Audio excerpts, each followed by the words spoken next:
Investigaciones en Comportamiento de la Universidad de Guadalajara.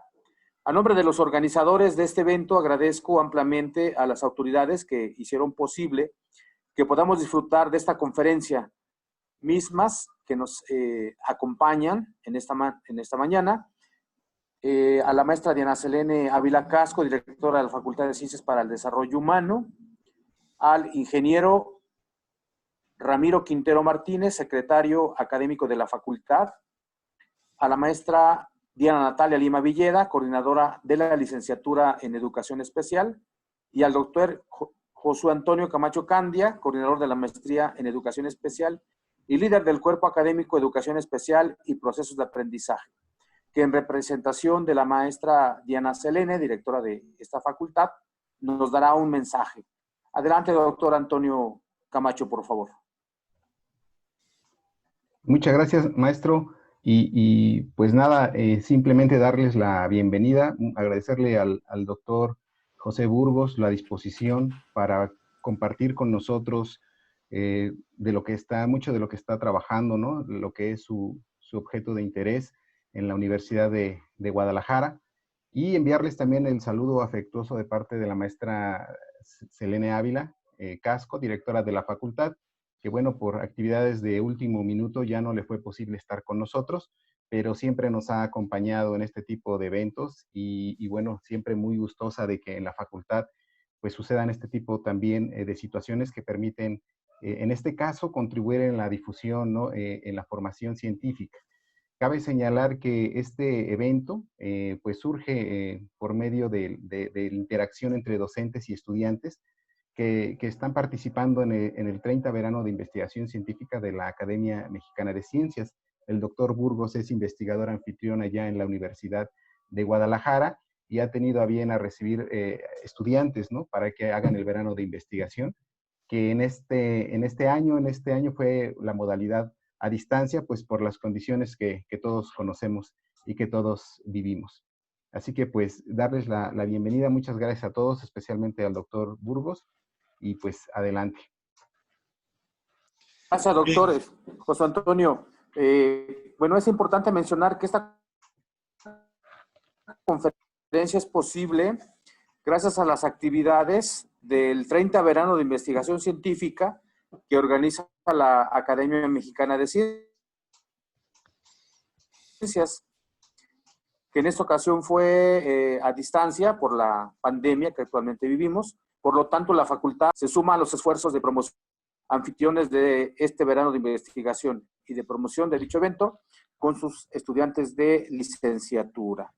A continuación, le voy a ceder la palabra a la maestra Natalia Lima, que será nuestra moderadora de esta charla, no sin antes señalar que al término de las preguntas aparecerá en pantalla un link para que puedan hacer su registro de asistencia para elaborar las constancias correspondientes. Maestra Natalia, por favor, le cedo la palabra.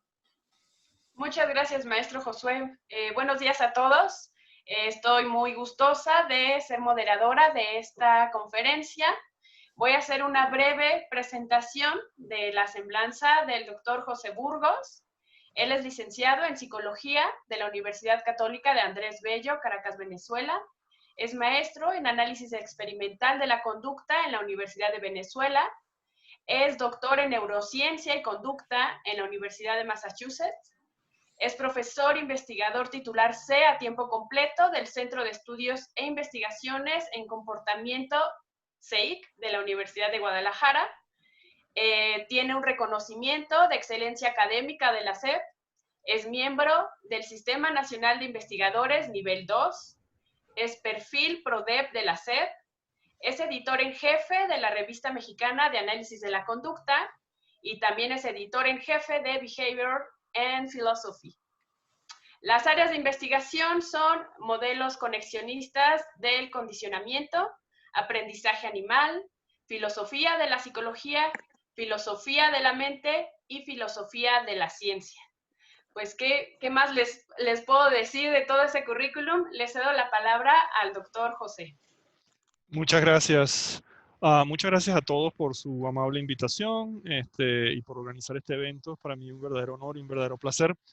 a poder compartir algunas de mis ideas sobre los temas filosóficos, científicos o científico-filosóficos que me interesan y a los que les he dedicado mucho tiempo y mucho esfuerzo. No siempre exitosamente, pero creo que lo que importa es la intención.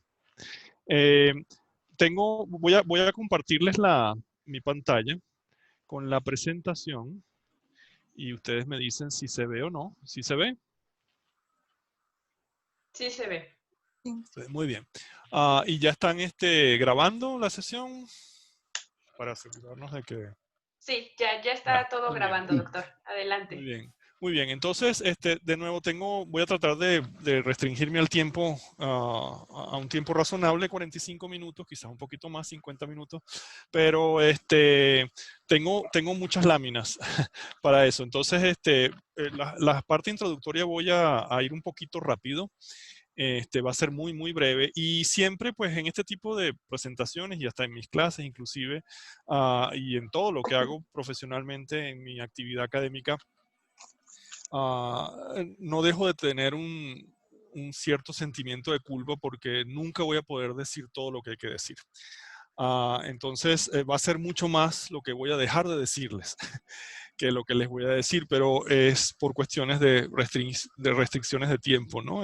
Más que por una mala intención de ocultarles. Aunque Leonardo da Vinci decía, no lo enseñes todo y solo tú serás maestro. Pero yo no comparto ese adagio, ¿no? Entonces, voy a omitir muchísimo la gran mayoría de los detalles. Esa es la advertencia, ¿no? Entonces, todo esto que les voy a decir es susceptible de ser investigado en muchísimo más detalle. ¿Okay? Entonces, en un sentido, mi presentación va a ser, como lo son todas, muy superficial. ¿Okay? Entonces, bueno, habiendo hecho esa advertencia, quería empezar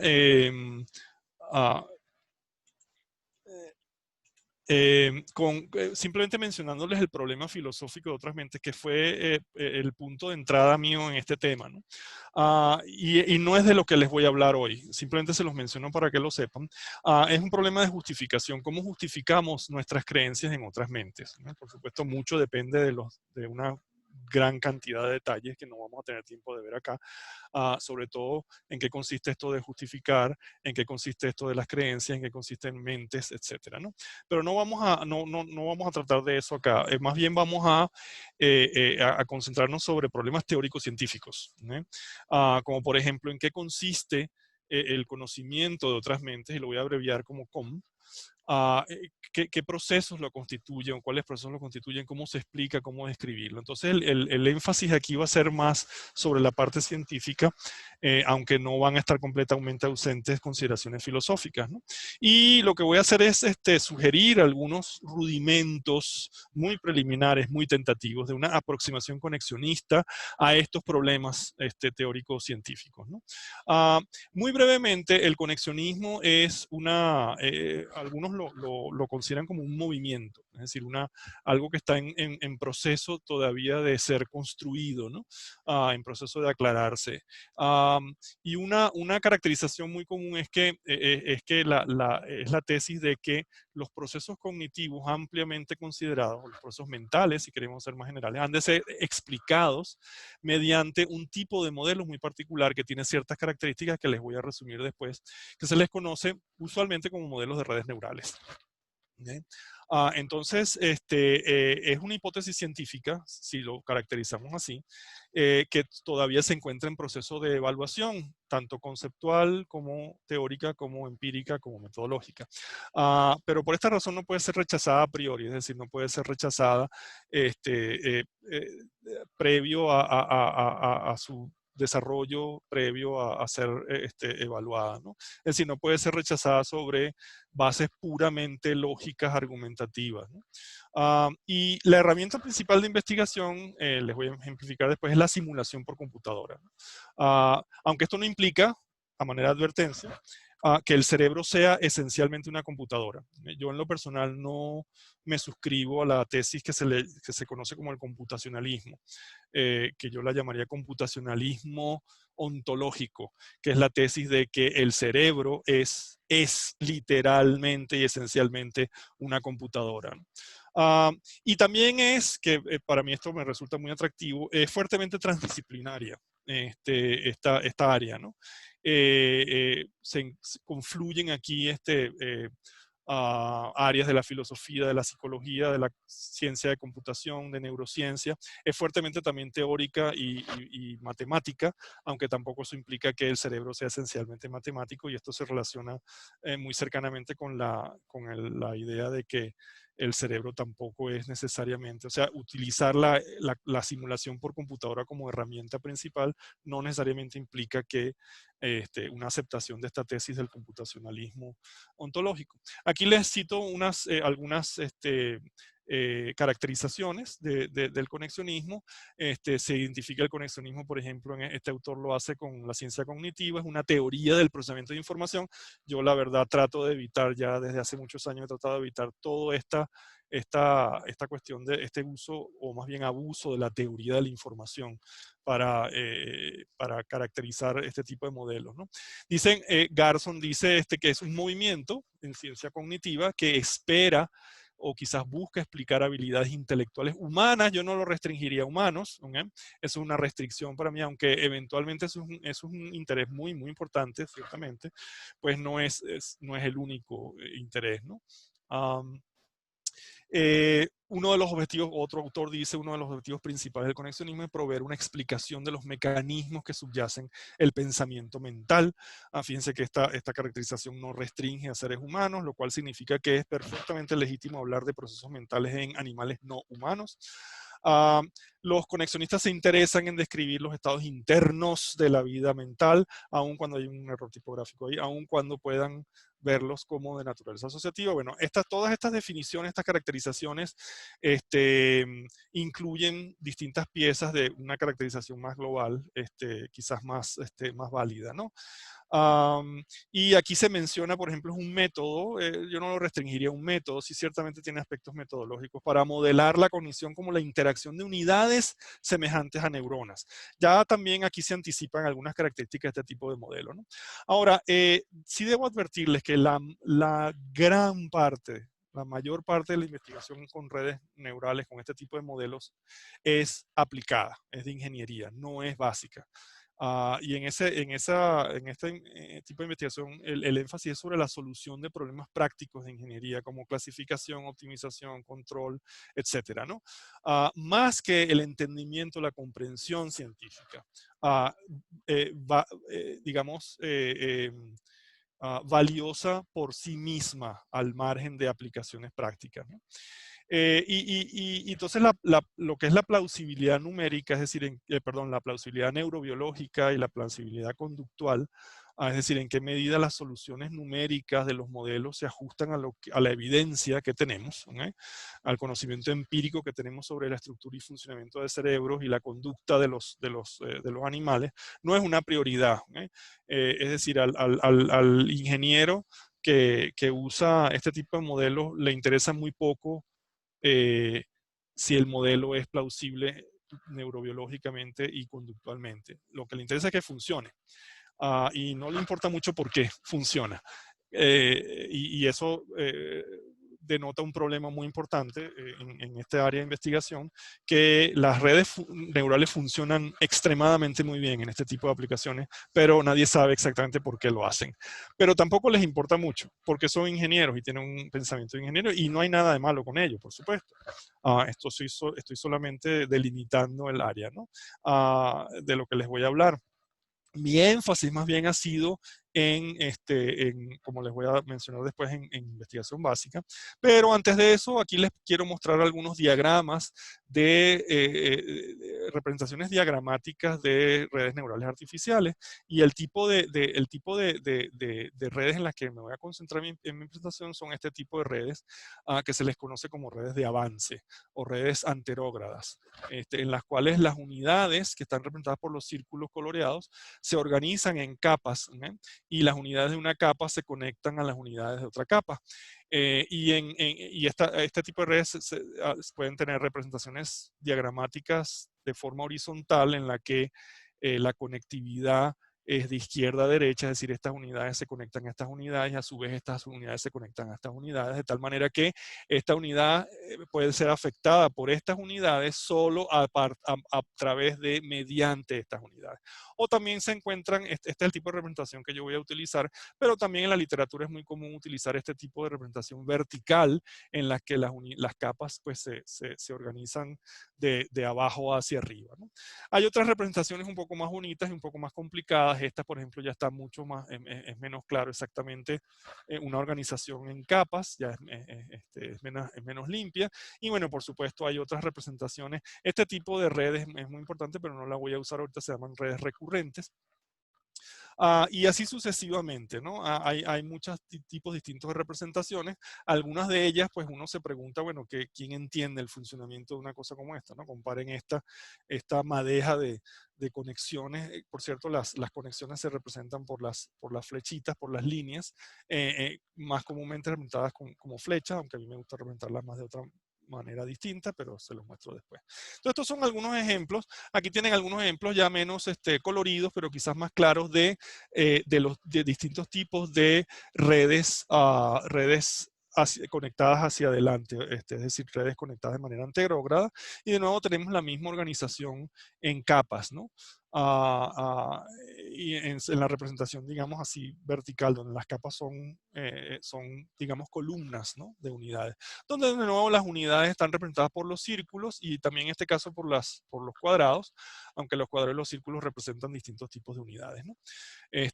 Básicamente los cuadrados representan unidades de entrada, que son como los sensores del sistema, de la red neural, que detectan, en un sentido virtual, detectan ocurrencias en el medio ambiente externo del sistema, ¿no? Y los círculos representan, como voy a aclarar después, unidades, como se mencionaba en una de las caracterizaciones del conexionismo, unidades que son computacionales y cuyo funcionamiento se caracteriza de manera matemática, ¿no? Y esta es pues de nuevo una red recurrente en la que fíjense que todas las conexiones son bidireccionales. Una característica muy importante de este tipo de redes es que las conexiones son unidireccionales, es decir, tienen una dirección particular, van de una unidad a otra unidad.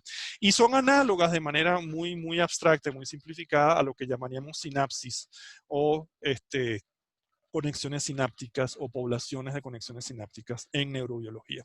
Bien, solamente para mencionarles que en caso de que no estén muy convencidos y convencidas de la importancia de esta área, ya esta área ha penetrado muy profundamente la cultura popular, ¿eh?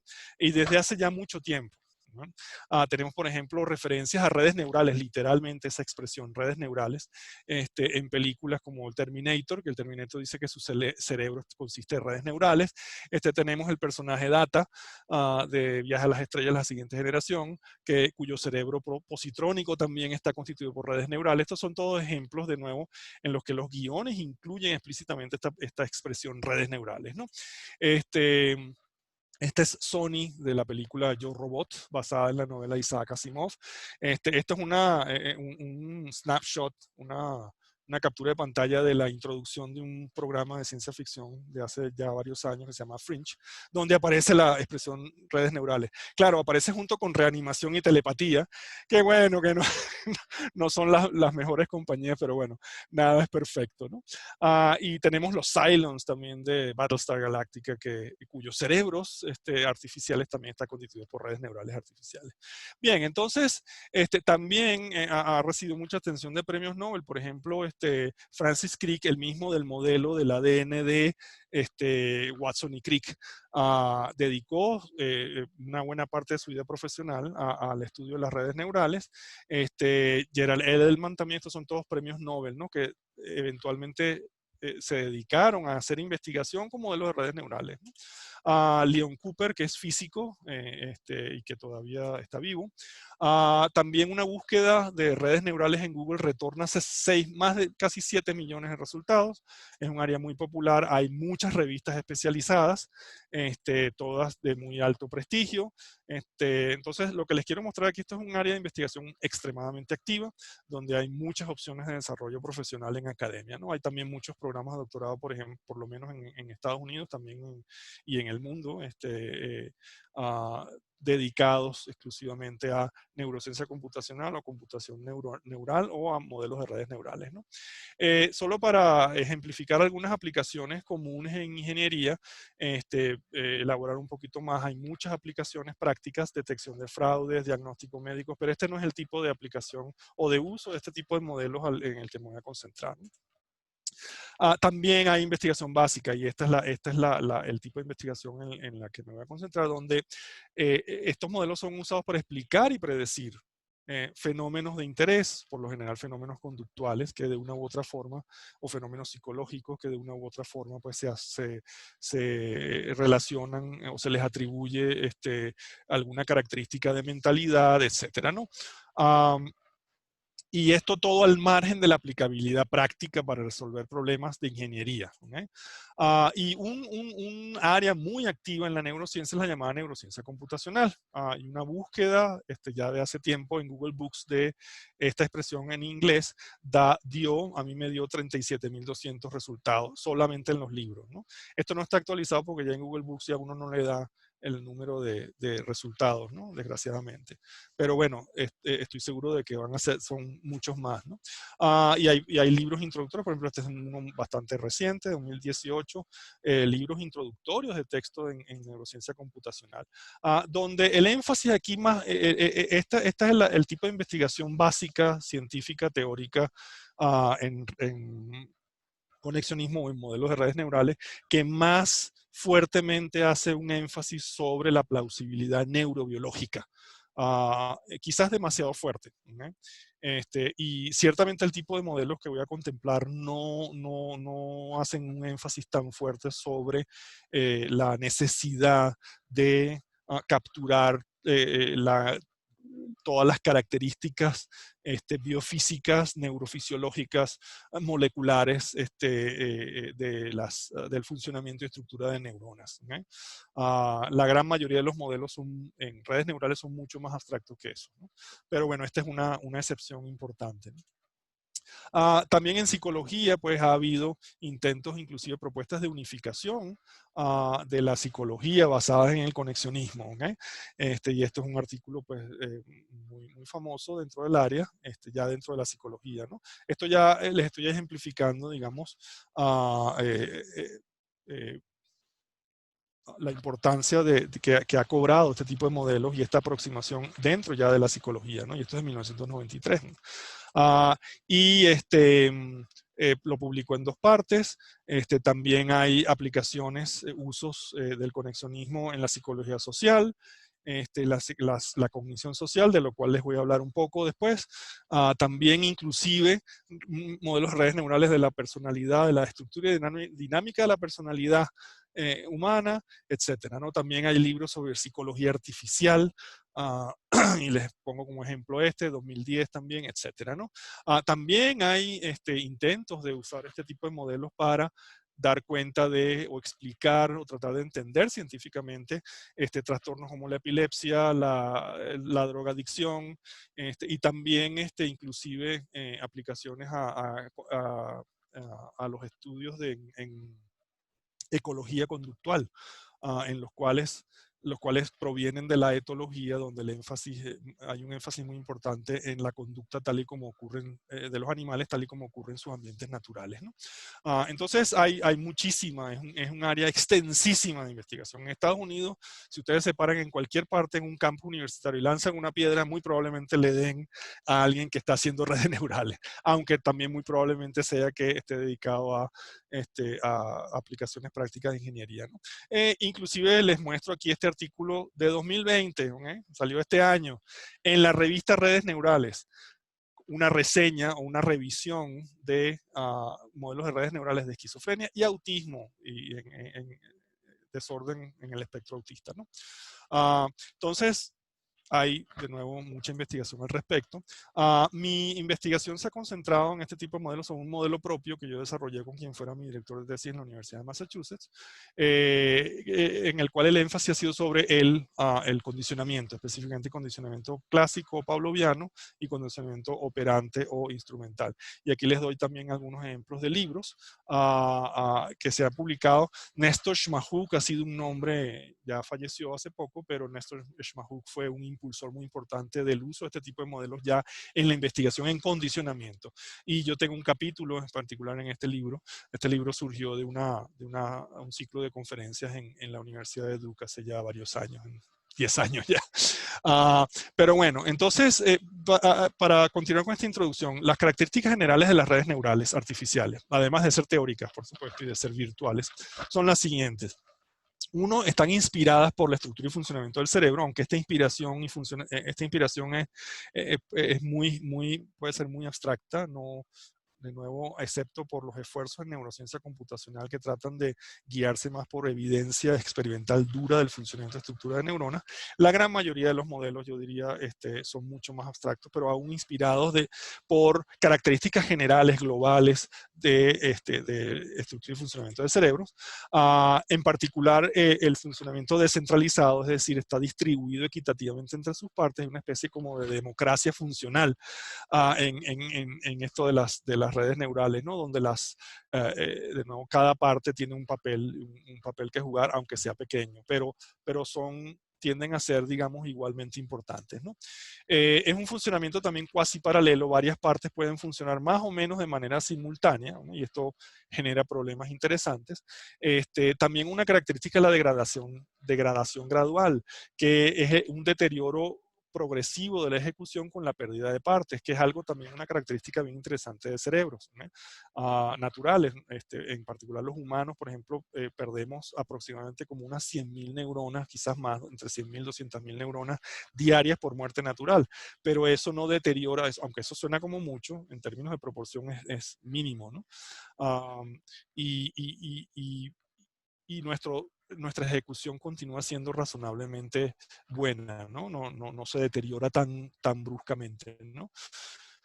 Cómo se deterioraría, por ejemplo, la ejecución de una computadora si le sacamos el CPU. Si le sacamos el chip del CPU, ya la computadora muere completamente. O sea, con que le saquemos una partecita a una computadora, ya muere.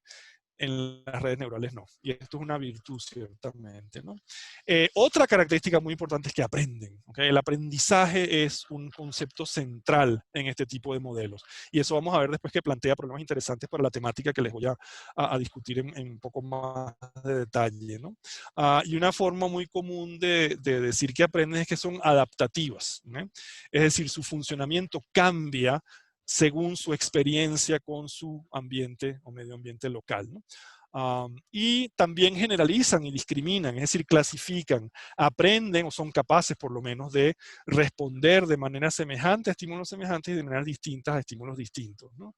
O a situaciones, condiciones. Cuando hablo de estímulos, pues hablo en términos muy generales, ¿no? No estrictamente, ¿no? Situaciones, condiciones ambientales externas al sistema, ¿no? Ahora, todo modelo de redes neuronales se define por lo menos por una función en el sentido matemático del término, ¿eh? Una función de activación. También se le llama, aunque menos comúnmente, regla de activación.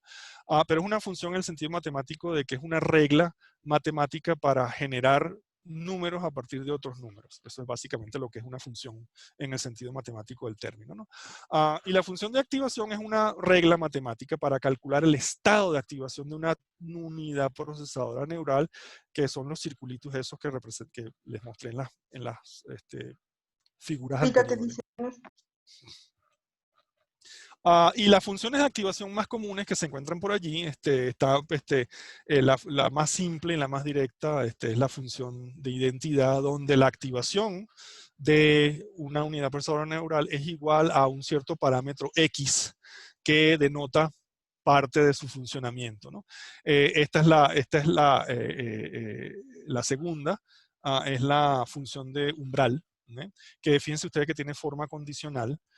tiene una forma de regla de decisión, ¿no? Donde la activación es binaria, o puede ser cero. En un momento dado, la activación de una unidad, de uno de esos circulitos que les mostré en las figuras anteriores, puede ser 0 o 1. Y vamos a ver después en mayor detalle esta, ¿no? Y así sucesivamente, ¿no? Hay varias, esta también es muy importante, pero no la vamos a ver porque ya complica los detalles considerablemente, ¿no? Esta es lo que se llama la función sigmoidea o logística, donde el parámetro X, ahorita les explico qué significa, ¿no? Y así sucesivamente. Entonces, estas son reglas matemáticas para calcular de nuevo el estado de activación en un momento dado, momentáneo de una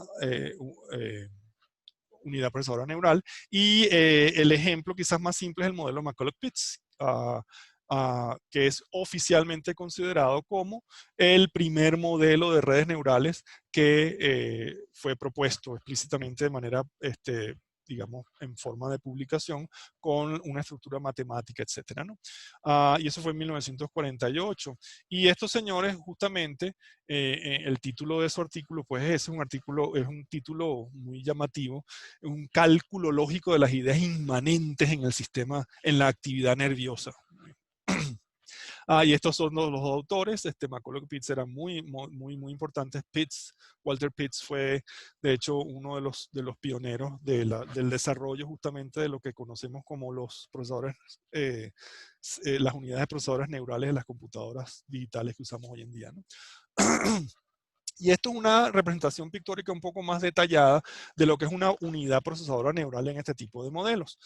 La unidad, pues, a veces uno puede identificarla solo con el círculo, algunos la identifican con el círculo más sus conexiones aferentes, ¿no?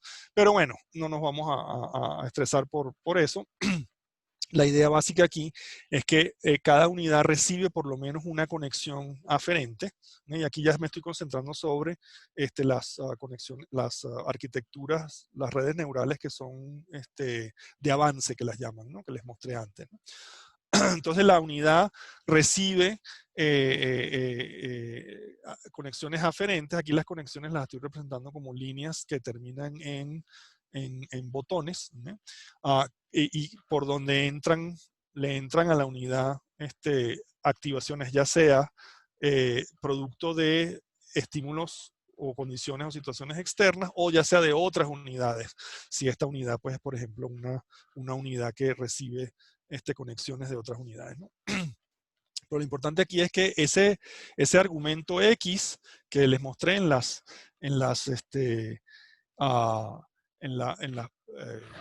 ecuaciones, en las funciones de activación que les mostré antes, es un producto interno, ¿okay? Es un producto de vectores que simplemente es una suma de productos, ¿no? Ahorita se los muestro en más detalle. Pero esta es como la regla de activación, ¿no? Entonces esto se lee, la activación de esta unidad va a ser igual a 1 si en un momento t, estos son modelos dinámicos también, en el sentido que el funcionamiento se caracteriza en el tiempo, ¿no? Va a estar activada, o la activación va a ser 1, si esa magnitud, este producto es mayor o igual que un umbral arbitrariamente asignado, o 0 si no. Bien. Entonces son dos, esto es una regla de decisión, se llama una función condicional, cuyas condiciones son mutuamente excluyentes, ¿no? Por supuesto. Y esto no fue exactamente la manera en la que McCulloch y Pitts presentaron su modelo, pero sí es una forma un poco más simplificada y más intuitiva de cómo presentaron su modelo, ¿no? Y esa magnitud es simplemente una suma de productos. Es la suma de productos de todas las activaciones de entrada por los pesos de las conexiones. Y los pesos de las conexiones son representaciones numéricas de sus fuerzas, ¿no? Y esa variación en los pesos de un momento a otro es lo que define el aprendizaje en este tipo de modelos, ¿no? Ahora, este modelo en particular no incluyó una regla de aprendizaje como una forma de cambiar automáticamente los pesos de las conexiones. Eso vino después, en un modelo posterior, ¿no? Y estos pesos, estas representaciones numéricas de fuerzas de conexiones, corresponden de manera análoga muy gruesa a lo que llamaríamos eficacia sináptica en neurobiología. Y es la eficacia con la cual una activación de entrada logra afectar de alguna manera, o afecta de alguna manera, o activa quizás la unidad procesadora neural. Bien, entonces el resto de los modelos también incluyen una función de aprendizaje. Y esta es una regla matemática para cambiar automáticamente pesos de conexiones. Entonces, de nuevo, es este cambio lo que define el aprendizaje en este tipo de modelos. Y es por eso que se habla de función de aprendizaje, ¿no? Y un ejemplo, el ejemplo más conocido y más antiguo es el perceptrón de Rosenblatt, ¿no? Y de nuevo, en su forma algorítmica, pues se aplican se activan las unidades de entrada, ¿okay? Que en este caso, pues, como son binarios, estas son las únicos posibles patrones de entrada que puede recibir este sistema que tiene 2 unidades, ¿no?, de entrada, ¿no? Y se calculan las activaciones de salida utilizando la misma función de activación del modelo McCulloch-Pitts. Si la salida es correcta, iría al paso 1. Si la salida es incorrecta y 0, sumar cada activación de entrada a su peso correspondiente, si es 1, y así sucesivamente. O sea, es una regla para cambiar los pesos según los errores que comete. Y esto es un modelo el perceptrón es un modelo de aprendizaje por corrección de errores, ¿okay? Donde el sistema aprende solo cuando comete errores, ¿eh? Es decir, sus pesos cambian cuando comete errores. Y así sucesivamente. Esto tiene una forma algebraica, pero no se las voy a mostrar. Y voy a saltarme esta parte acá. Y quiero ir ya a otros fundamentos conceptuales de lo que les voy a mostrar, de lo que les voy a presentar, que es la caracterización o la interpretación conexionista de lo que son estados mentales. Y un estado mental comúnmente se define en este tipo de modelos como un patrón de activaciones de ciertas neuronas o de ciertas unidades procesoras neurales en el caso de estados simulados en redes neurales artificiales durante un intervalo temporal mayor que 0, ¿no? Entonces, una red de avance, por ejemplo, tenemos que esta red de avance que la vamos a llamar S, y este es el tipo de diagrama que voy a usar de ahora en adelante para mis reflexiones sobre el conocimiento de otras mentes. Hay una cierta situación ambiental, una cierta estimulación ambiental que activa los sensores del sistema, sus unidades de la red neural, sus unidades de entrada, que en este caso son 2, ¿verdad? Que envían conexiones que están conectadas a a otras unidades que ya son ocultas, que se les llama, ¿okay? Las activaciones de esas unidades podrían simular, dependiendo ya de los detalles de lo que se desee simular, pero podrían simular un estado un estado mental en un cierto momento, ¿no? Un estado mental M sub 1, ¿okay? Y bueno, hay formas matemáticas de representar esto, no nos vamos a concentrar mucho sobre eso, pero sí, aquí la idea que les voy a resumir en la siguiente lámina, la idea es que hay una relación causal, ¿eh? Hay una relación causal entre el ambiente externo del organismo y sus estados mentales. O sea, los estados mentales son efectos de ciertas condiciones ambientales y a su vez esos estados mentales pueden ser causales, pueden ser causas de conducta del sistema o del animal que se esté tratando de simular, ¿no? Entonces, aquí es muy importante, esto nos favorece mucho adoptar una teoría causal del conocimiento empírico, que fue propuesta por Alvin Goldman, un filósofo epistemólogo muy, muy importante, hace ya mucho, mucho tiempo. Y la idea aquí es que se dice que S sabe que Q, cuando hay una relación causal apropiada que pueda ser correctamente reconstruida, correctamente descrita, explicada, etc., entre aquello que hace que P sea verdadero, o sea, el hecho de que P, y el hecho de que S cree que Q, donde creer es un estado mental, un estado mental causado por ciertas condiciones ambientales y que a su vez causa ciertas respuestas o ciertas conductas en el animal, ¿no? Y esas respuestas y conductas vienen simuladas por las activaciones de las unidades de salida del sistema. Entonces, este tipo de sistemas, las redes neurales artificiales, son sistemas de entrada-salida muy particulares, son complejos, son estructurados, etcétera, donde hay relaciones por lo menos funcionales, sino causales, entre el funcionamiento de sus distintas partes, ¿no? Esta teoría no ha sido hasta donde se ha elaborado en términos de nuevos desarrollos de la teoría de la causalidad en filosofía, ni aplicada ciertamente al conocimiento de otras mentes, ¿no? Pero en esto que les voy a mostrar, adopta un enfoque probabilístico de la causalidad, en el cual las relaciones causales son consideradas como probabilidades condicionales. Es decir, C, un cierto evento, C es causa de otro evento, E, causa y efecto, si y solo si la probabilidad de E dado C es mucho mayor que la probabilidad de E en ausencia de C. Entonces, este es el resumen, digamos, más compacto de lo que es esta familia de teorías de la causalidad que constituyen el enfoque probabilístico de la causalidad. Y lo voy a adoptar en lo que sigue. Entonces, ya entrando en materia, conocimiento, ya después de todo este preámbulo, conocimiento de otras mentes en redes neurales. Y la idea básica general es la siguiente. Sea un sistema O, un sistema por conocer, y sea S un sistema cognoscente. Entonces aquí estamos hablando de, y esto es una aplicación novedosa que hasta donde sé no ha sido hecha antes. Esta teorización implica simulaciones en las que al menos dos redes neurales artificiales interactúan entre sí. Y ese es el diagrama que les voy a poner. S puede conocer un estado mental de M1 de O cuando la conducta de O causado por M sub 1 causa en S un estado mental que calificaría como conocimiento de. Entonces aquí tienen el diagrama básico.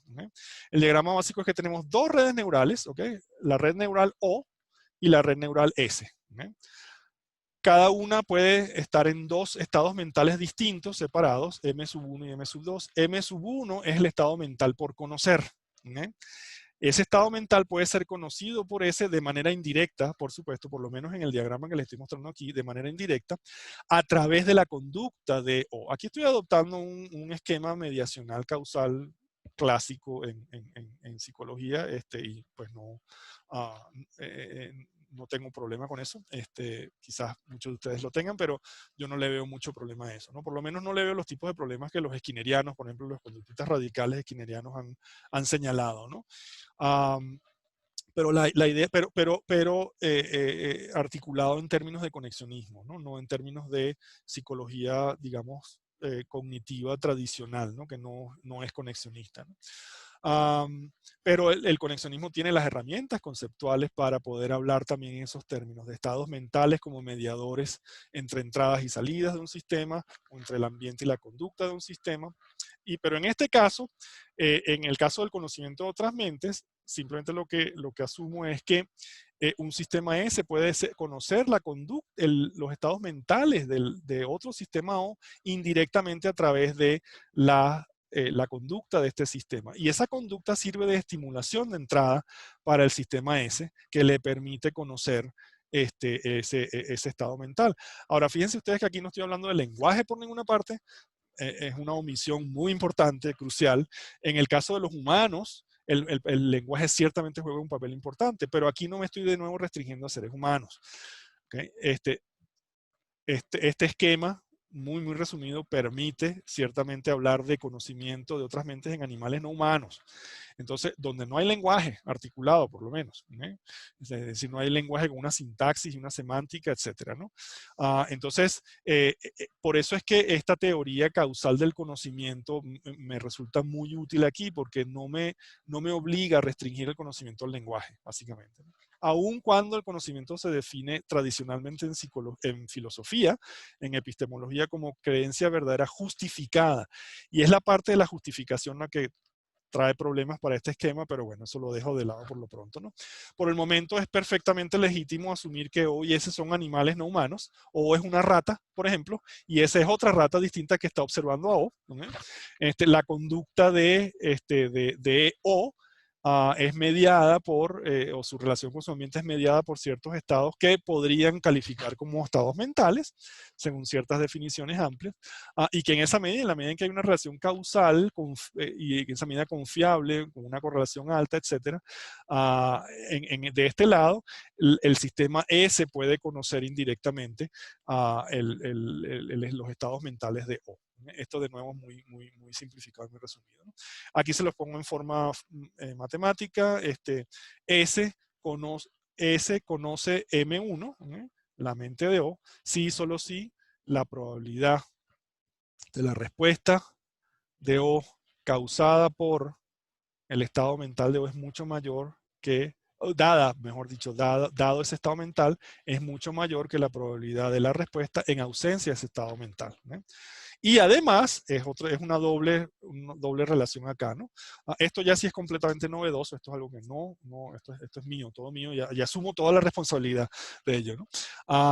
Pero además también aplicando el enfoque probabilístico de la causalidad, también se tiene que cumplir esta condición, que la probabilidad de este estado mental, dada la ocurrencia de este estado mental, es mucho mayor que la ocurrencia de este estado mental en su ausencia. ¿Okay?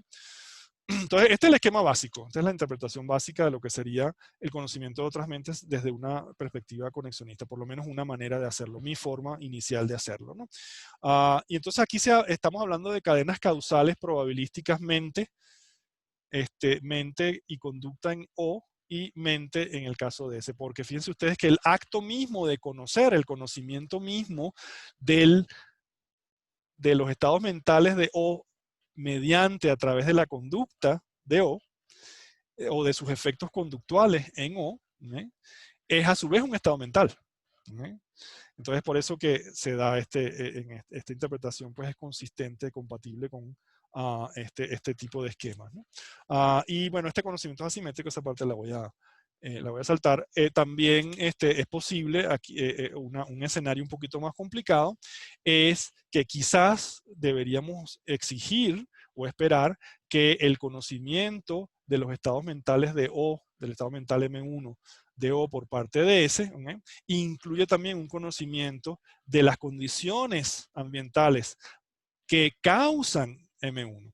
Ahora, fíjense ustedes que automáticamente aquí esta red tiene que ser más compleja. Automáticamente tiene que ser necesariamente y obviamente tiene que tener por lo menos una unidad de entrada más para poder conocer no solamente el estado mental, sino también las relaciones causales entre ese estado mental, la conducta de O y sus condiciones ambientales causantes.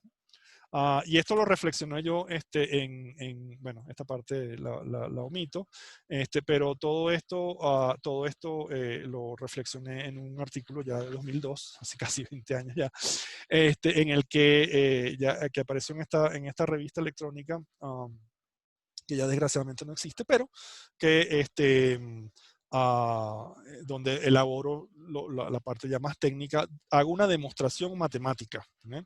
Una demostración matemática existencial que se llama, ¿no? Que existe por lo menos un caso en el cual para que una red neural artificial pueda conocer completamente las relaciones ambiente-conducta de otra red neural, la red neural conocente tiene que ser necesariamente más compleja, ¿okay? Y en algunos casos mucho más complejas, ¿okay? Eso plantea otros problemas interesantes, ¿no? Como por ejemplo, si todos los humanos somos más o menos igualmente complejos, muy aproximados, entonces quizás se plantea la duda de si los humanos podemos realmente conocer de manera completa la conducta de otros seres humanos, ¿no? Otro desarrollo en este tipo de teorización sobre el conocimiento de otras mentes, ya más científico, es la propuesta de otras mentes como entidades teóricas, ¿no? Y esto nos lleva a lo que se conoce en la literatura como teoría de la mente, o la teoría, es decir, la teoría de la mente, ¿no? Y se le llama de manera resumida la teoría. Y fue propuesta por primera vez por Premack y Woodruff en este artículo muy famoso sobre si el chimpancé tiene una teoría de la mente. Y esto nos lleva ya más directamente a discusiones sobre el conocimiento de otras mentes, específicamente ya en el contexto de la capacidad de seres humanos, de atribuirles a otros seres humanos ciertas creencias, ¿okay? Y como vamos a ver, esto ha tenido un impacto muy, muy profundo en la investigación sobre el autismo o sobre el espectro autista, ¿okay? Y la propuesta aquí es que los primates nacen con una teoría de la mente, ¿okay? ¿Qué es una teoría de la mente? Bueno, es una teoría que le permite al sujeto cognoscente inferir deductivamente estados mentales de otros. Pero fíjense ustedes que ya aquí tenemos un problema de entrada por el conexionismo, porque aquí la propuesta es que es fuertemente innatista, fuertemente nativista, ¿eh? Entonces, ya hay un desacuerdo importante, ¿eh? Porque el aprendizaje es fundamental.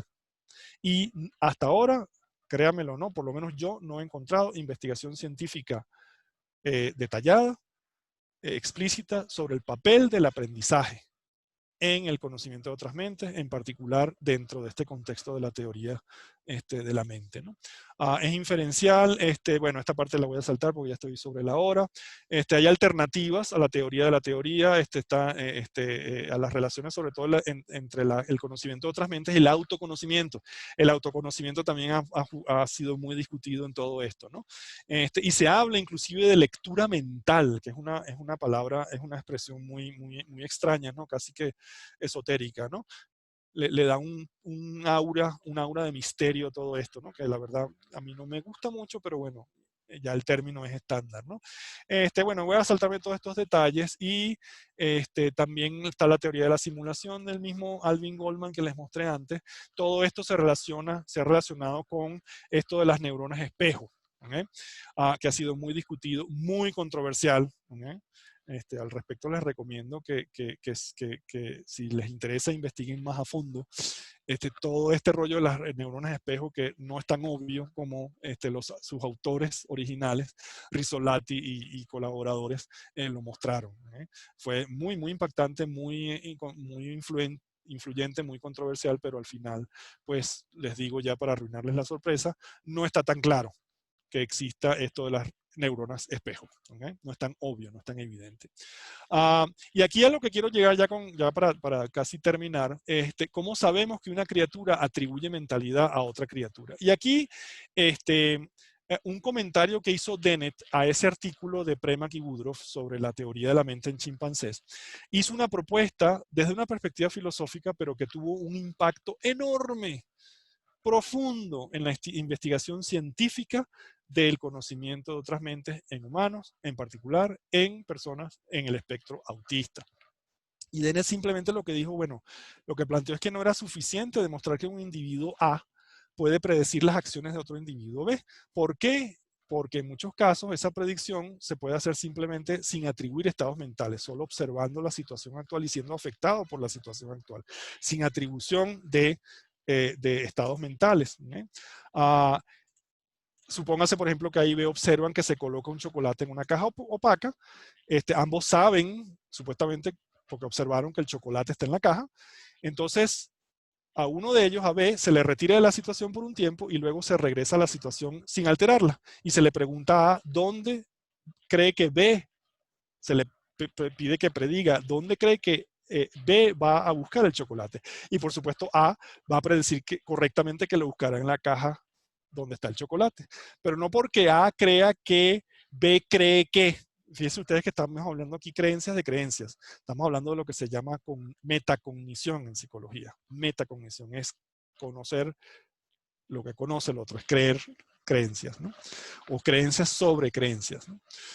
Entonces lo que propuso Dennett, como una prueba más robusta es lo que se conoce como la tarea de la creencia falsa. Y esta tarea es bien interesante. Hay varias versiones, por lo menos dos. Está la prueba de la transferencia inesperada por el sujeto B, que fue utilizada en este artículo pionero de 1985, si el niño autista tiene una teoría de la mente. Se pregunta, ¿no? ¿Tiene el niño autista una teoría de la mente? Fue un artículo extremadamente influyente, ¿no? Y la tarea básicamente consiste en lo siguiente: un chocolate o un objeto, cualquier, puede ser una pelota, puede ser un juguete, lo que sea, ¿no? Es colocado en una caja X en presencia de dos personas, una de las cuales es, en este tipo de investigación, una persona en el espectro autista, ¿no? Y se retira en presencia de A. Vamos a suponer que A es la persona, es el participante, digamos, en el espectro autista, A de autista. Y A presencia todo esto. Se coloca el chocolate en presencia de A y B, o sea, A puede ver a B y puede ver todo lo que se hace. Se retira a B de la situación por un tiempo, durante el cual el chocolate, alguien más diferente, saca el chocolate de la caja X y lo coloca en otra caja Y diferente en presencia de A. ¿Okay? Y luego se regresa a B en la situación y se le pregunta dónde cree que B va a buscar el chocolate. ¿Okay? Según la teoría, A puede predecir que B buscará el chocolate en la caja X, solamente infiriendo que B cree falsamente que el chocolate está en la caja X. ¿Okay? Entonces, y la predicción no puede ser basada no puede basarse en la situación actual porque el chocolate de hecho no está en X, ¿no? Entonces aquí la idea básica es esta, ¿no? Tenemos dos personajes y muchas veces estos dos personajes son muñecas, son títeres, son artificiales, lo cual para mí pues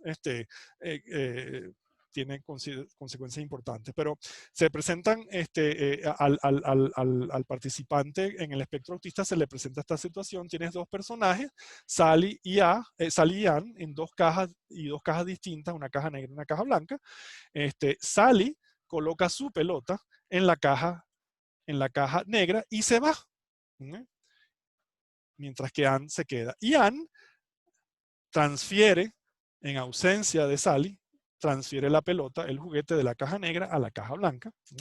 Y se regresa a Sally, a la situación. Y aquí es donde se le pregunta al participante, ¿dónde crees tú que Sally va a buscar la pelota?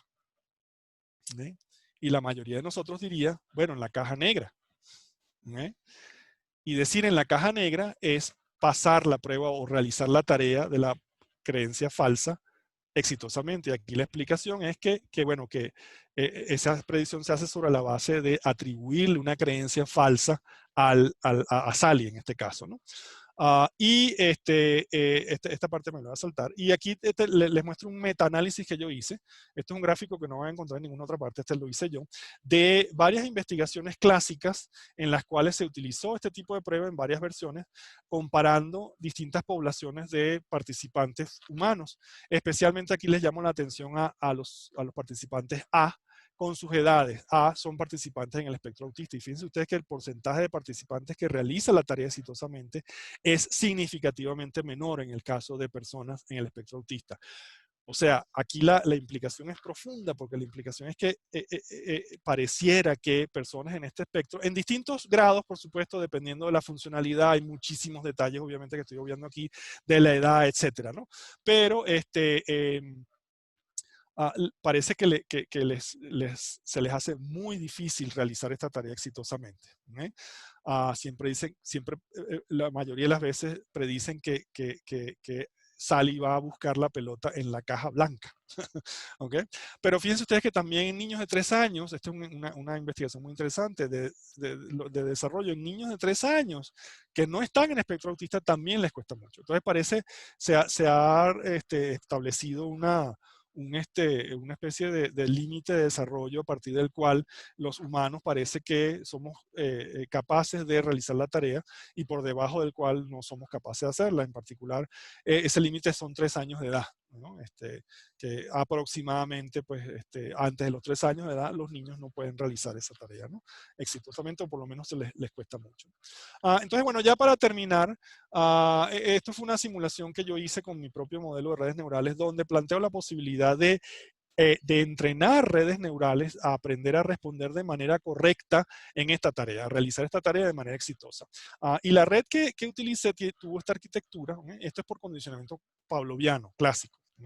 Esta es una investigación que no se ha hecho nunca. Esto es totalmente novedoso. Y de hecho, esto va a ser un capítulo que va a ser publicado pronto en un libro publicado por Springer. Y la red que diseñé fue una red en la cuyas unidades de entrada, sus activaciones representan distintos tipos de eventos, ¿no? Como por ejemplo poner en este caso con una canica, pero puede ser cualquier cosa, la coloco en un envase o la coloco en otro envase distinto, etcétera, ¿no? Digamos aquí las activaciones de entrada tratan de simular todas las distintas condiciones mínimas para hablar de esa tarea, ¿no? Y en el caso de la realización correcta de la tarea, sería atribuirle, justamente predecir que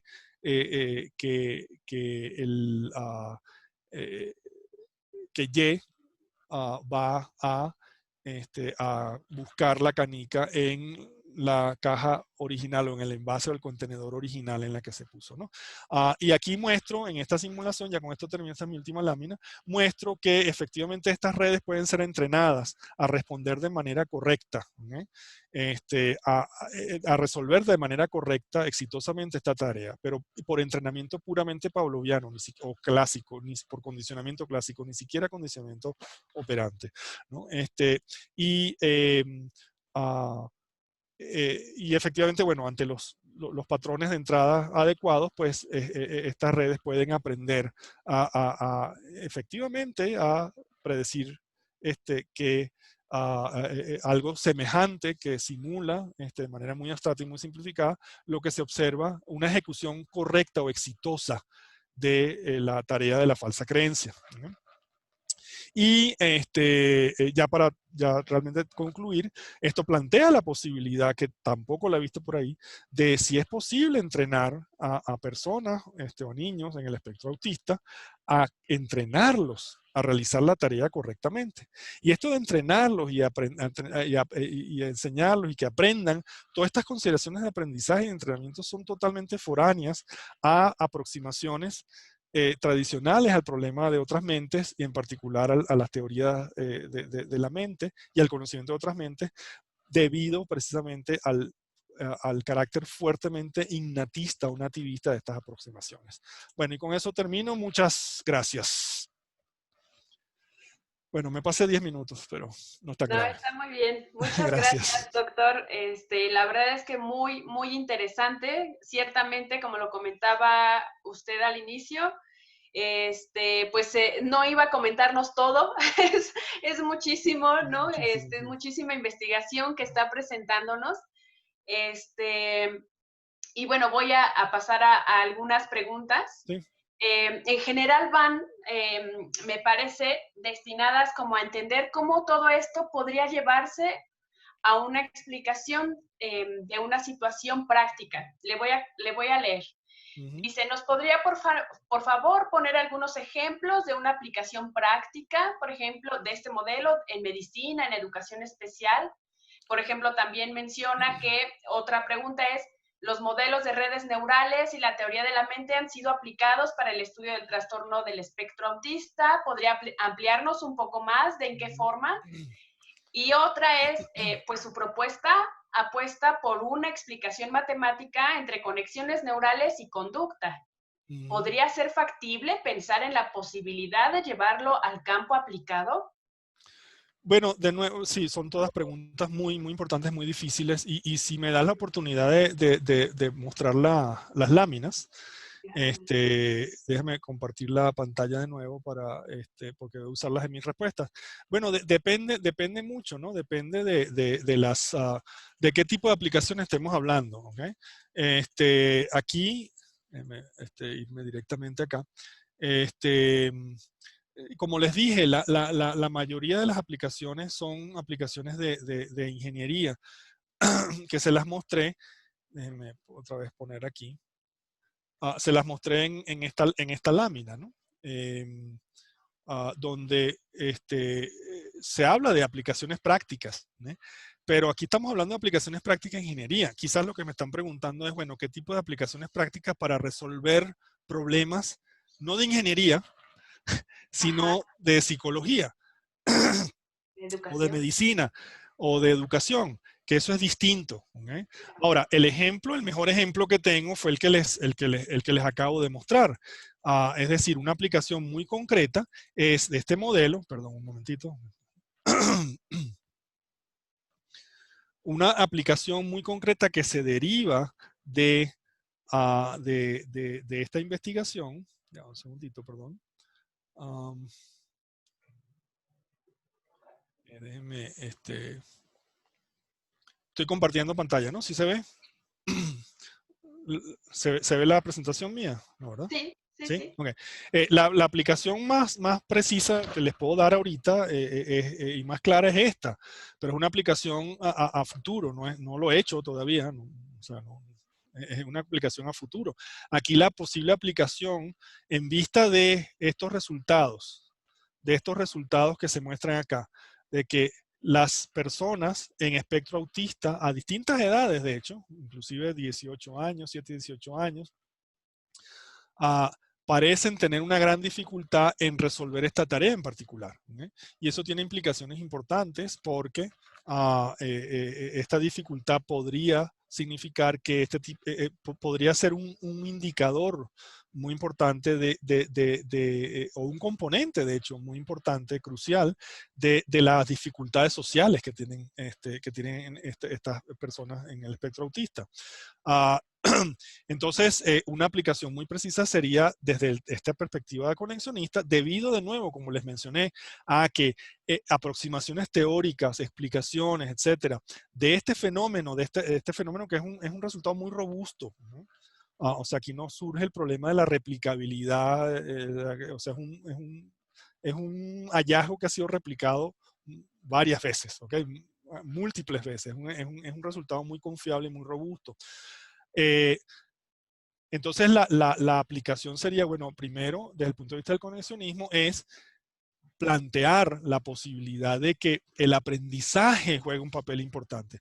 Porque, de nuevo, todas las teorizaciones sobre el conocimiento de otras mentes en investigación científica y en particular soluciones exitosas o desempeño, vamos a decir, en la tarea de la falsa creencia, se basan en la suposición de que atribuciones de mentalidad, de estados mentales a otros, son innatas. O sea, nacemos con esa capacidad.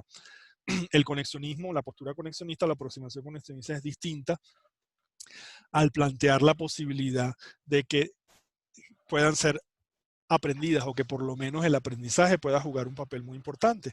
Entonces, si eso es así, la aplicabilidad aquí sería, pues, ver si es posible que personas en el espectro autista mejoren su ejecución en la tarea de la falsa creencia mediante un entrenamiento por condicionamiento, en principio clásico, por supuesto, guardando todas las precauciones éticas de la investigación con humanos, obviamente, ¿no? Entonces, esa es la mejor respuesta que les puedo dar. Aquí tienen una aplicación ya relativamente clara, por lo menos en su forma más básica y más general, pero es a futuro de nuevo. O sea, todavía yo no conozco investigación en este sentido, sobre todo de nuevo debido a eso, debido a que las aproximaciones teóricas en esta área son fuertemente innatistas o fuertemente nativistas, y por ello no se piensa, no se contempla la posibilidad de una contribución crucial del aprendizaje. Además, también los quiero remitir les quiero de nuevo mencionar este artículo que les mostré antes, que de una revisión que acaba de salir, bueno, salió este año, 2020. ¿Sí están viendo mi pantalla? Sí. Donde se hace una revisión de modelos de redes neurales en esquizofrenia y autismo en el desorden espectro autista. Aquí van a encontrar, no tengo tiempo de elaborarles los detalles, pero allí los remito a esta. Y de hecho, este artículo se puede bajar gratis legalmente, o sea, desde el sitio mismo de la red. Es dominio público, es lo que se llama publicación abierta, ¿no? Por la cual los autores tienen que pagar mucho dinero, pero bueno. Pero al margen de eso, los remito a este artículo que salió este año, donde pueden ver los detalles de cómo este tipo de modelo se puede utilizar para explicar este tipo de desórdenes.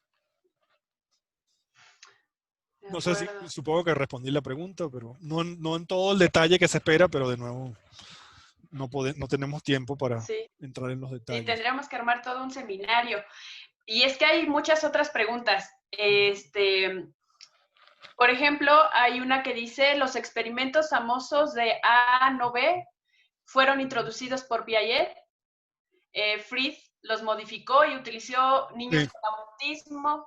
Sí, algunos de ellos lograban realizar la tarea, mientras que la mayoría no lo lograban. El modelo conexionista podría explicar o predecir de qué depende que algunos lo logren mientras que otros fracasan. Pensando, ¿no? En que no todos los niños con autismo pues son claro. igual. Muy buena pregunta y muy difícil también. Pero no es inesperado. O sea, yo he reflexionado mucho sobre esto. Esto se refiere al problema de las diferencias individuales, ¿sí? En general. Y las diferencias individuales tienen un estatus muy particular dentro de la investigación en psicología y en medicina, etcétera, ¿no? Investigación de salud, que tienden a ser tratadas como ruido estadístico, indeseable. ¿Okay?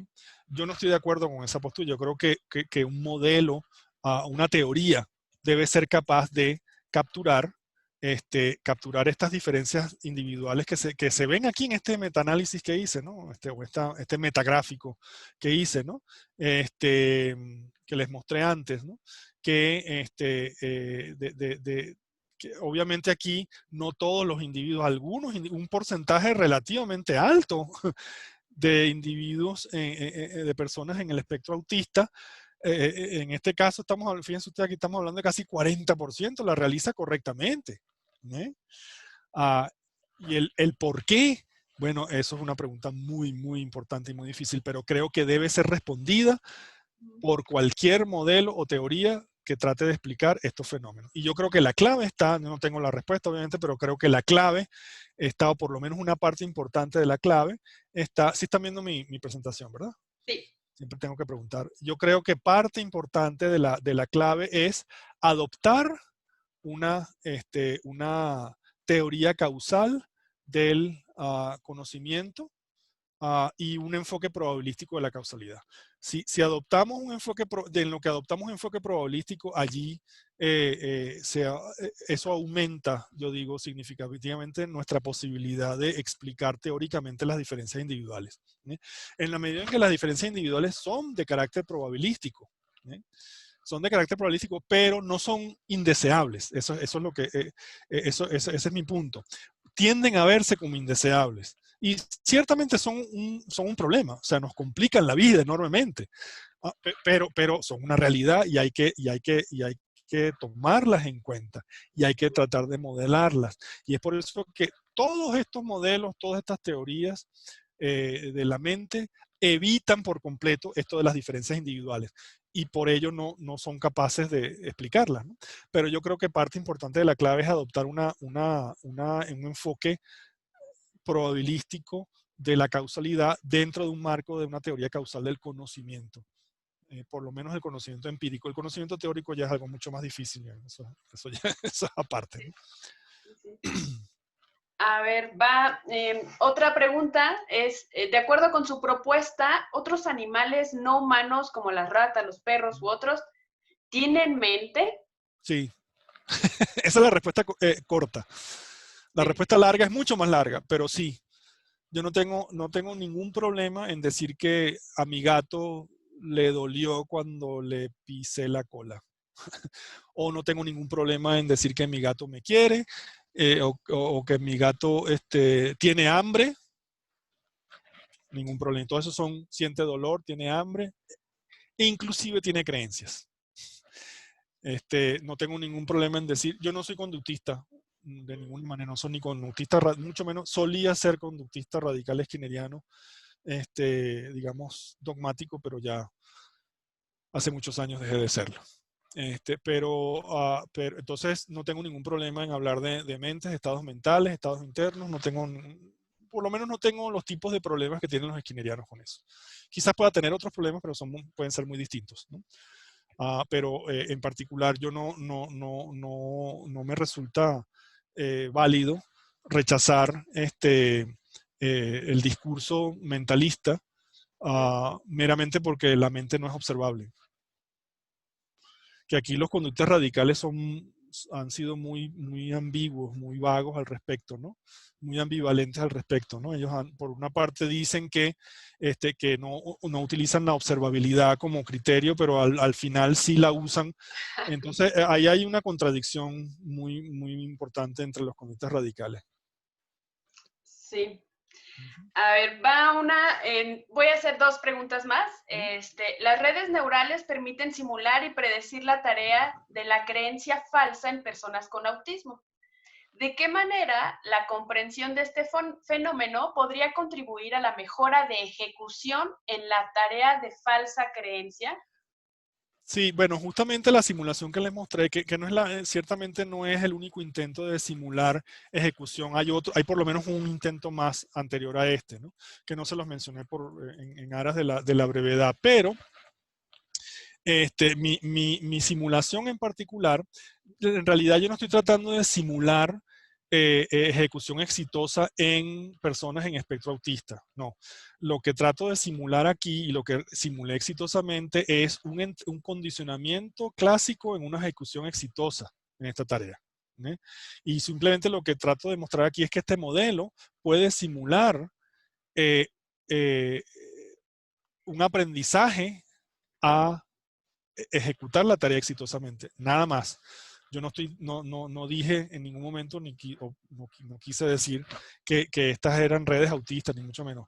La implicación de eso es que quizás sería interesante explorar si la ejecución, a partir de estos resultados, si la ejecución en la tarea en niños autistas o niños en espectro autista o en personas en espectro autista puede mejorar significativamente con un entrenamiento de este tipo. Y la implicación importante de eso es que el aprendizaje en contra de la suposición nativista o innatista de todo el resto de las aproximaciones a este fenómeno, plantean la ejecución en este tipo de tareas, la atribución, el conocimiento de otras mentes, tiene un componente muy importante adquirido